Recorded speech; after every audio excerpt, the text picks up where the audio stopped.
Dance backward, cha-cha-cha, walk for... Oh, hi, I'm Stella, and welcome to 30 Books. And you have busted me reading Dance Class by Paul Bottomer, which is kind of a definitive guide to dancing all the popular dance from waltz to line dance, all step by step. And I was just then perfecting my cha-cha-cha. Bit of a different view this time round on 30 Books, and it has been quite some time. So with that, let's get straight into it, because I've got 3 books this time round, 2 non-fiction and 1 fiction, and one of the non-fiction is an audio I've got is The Believer, Encounters with Love and Death and Faith by Sarah Krasnostein or Krasnostein. She also wrote The Trauma Cleaner, which I haven't read, but it won a bulk of awards and was widely hailed by critics. I would say it's a bestseller, whatever that means. So essentially this book, according to the blurb, is about ghosts and gods and flying saucers and certainty in the absence of knowledge. So she follows 6 people and she really inserts herself in their lives, and like every fantastic non-fiction writer, she's not making any judgment at all. So she spends time with people who believe in the paranormal, so ghosts, time with people who believe in UFOs, and religious people, as in very strict Christian creationists. Now, the creationists is mainly over in the USA. I don't believe in any of these things, most particularly UFOs. However, I thought this book was riveting and fantastic, because at the same time, Krasnostein, in her reflections, it's part of her story within the book as well, which I thought was just beautiful. And what is this book essentially about? I'll take a reading from the prologue. God, I sound so religious then. This is the reading of the book.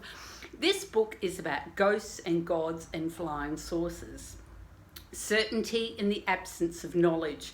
How the stories we tell ourselves to deal with the distance between the world as it is and as we'd like it to be can stunt us or save us. It's so beautiful, and she is so intelligent. Like, there's a real depth to this book, and her observations are fantastic. Now, I have to say, I read this in, I think, like 2.5 sittings, and at one point I was reading at 2 o'clock in the morning, and I was reading the parts about ghosts and the paranormal, and I got a chill. Like, it's really effective stuff.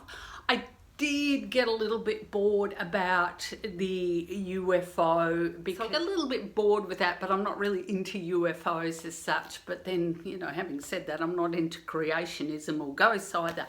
I thought this book was absolutely brilliant. I loved it. It deserves everything that it gets. I'm sure it's going to be another award winner. And that book is out by Text. My next book, let's move on to... This is A Room Called Earth by Madeleine Ryan, out by Scribe. What an interesting book this is. So now, Madeleine Ryan calls herself a neurodiverse writer, so by that we might mean that she has autism or is on the autism spectrum, and her character most certainly, like, it's never named, but I think that is the implication and what we can say. This book all takes place in one night, but at the same time an entire lifetime. So it's about a young woman getting ready to go to a party, and she goes to the party, she observes what's around her, she leaves, she goes for a walk, and she comes back. Through all of this, it is her desire to make connections, and the many times that she didn't connect. There is one beautiful part where she talks about a best friend, but that is no longer something that's happening, and her awkward attempts to make connections, the times that she's been used, the times that she's been disbelieved. This is stream of consciousness, and it is an art form. It took me a while to fully understand this book. Like, I was straight into it at the beginning. I thought it was fantastic. And then after a while, I thought, she's really getting on my nerves. She is so judgmental.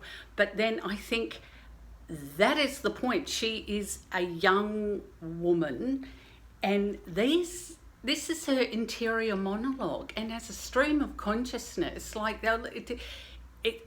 it's an art form in itself. There's writing and there's different types of writing, and stream of consciousness is something else, and it's so effective and so brilliant. And the other thing that I think, for me, as an older woman and an older person, of course, there's almost like that generation gap. So I'd be curious to know of someone maybe in their 20s, what they might have thought of this book. I thought it was fantastic. Now, in retrospect, I can see how wonderful this book is. This is A Room Called Earth by Madeleine Ryan.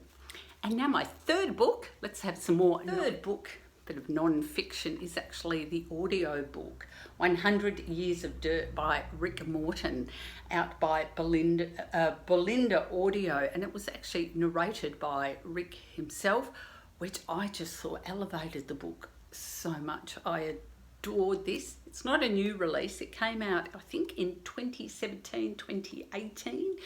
He has a new memoir style book called A Year of Vulnerability, I think it is. So this book, it's really about inherited trauma. Rick Morton's grandfather was a monster of a man. He was really abusive person. They lived in the outback. He was abusive to his wife. He was abusive to his children. And one of those children, one of his sons, was Rick Morton's father, who subsequently, after he was married and they were living on another station, abandoned or really kicked off the property, Rick's mother and his two siblings and very small children, and it was a baby, and also his brother was recovering from a burns accident. And how then that they go on to live their lives. And it's also a story around, like, it's a story of trauma and about poverty and how that impacts someone. And so interspersed with his memoir, he talks about studies and that have been done, and interviews and articles that he's read about it, and the research that's done in it, and then in his own life, how that has impacted on him.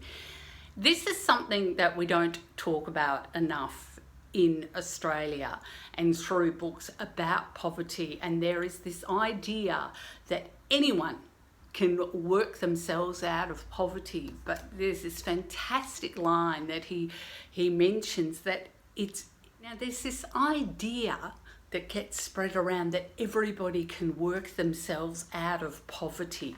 You know, all you need is an education, but then how do you afford that education? And I'll just read a bit that I've got here. So one of the things that Morton says is, social mobility is not a train ticket to board after you've scraped together enough for a ticket. You have to build the whole bloody engine with nothing but a spoon and hand-me-down psychological distress. Now, this book sounds really serious, but it is, you know, it has serious elements to it, but at the same time, you know, it starts off with quite an idyllic childhood, and there's a lot of fun. I don't think Morton is a person. I think there's something inherently kind of fun about him, and the way and he's a writer, he's a journalist, he's a very fine writer, and there are some beautiful descriptions. 100 Years of Dirt, and I had by Rick Morton, and I read this in audio. This was gifted to me, called Earth by Madeleine Ryan and The Believer by Sarah Krasnostein. They were both review copies, and that is your 30 books for this time round. I'm going to get back to my dance class with Paul Bottomer. Let me know what you think in the comments, and if you've got any recommendations that you'd like me to follow up on and get back to you. And thanks for watching, and I'll see you next time on 30 Books.